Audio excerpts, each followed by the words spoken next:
Hello, I'm Reverend Karen Davis of First Christian Church. You know, the great thing about a chalkboard is that you can do this, and when you realize that something's not right, you can erase it and start over again. As we reflect this week on Colossians chapter 2, verses 6 through 15, we are reminded that God has given us Jesus the Christ.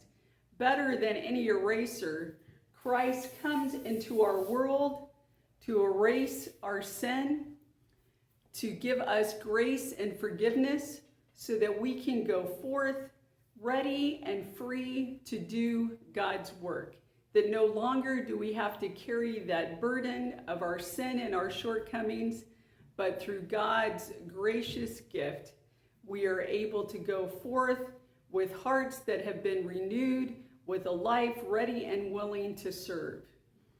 As we read from Colossians, we're reminded that with Christ, we have died to the old life and risen to the new life, risen to a life of service, risen to a life that God has laid before us, that we can go forth to do great and amazing things in Christ's name.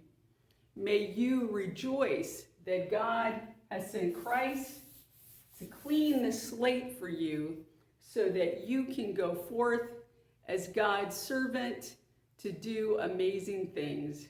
May God's grace sustain you and surround you. May you go forth knowing that you indeed are forgiven and loved.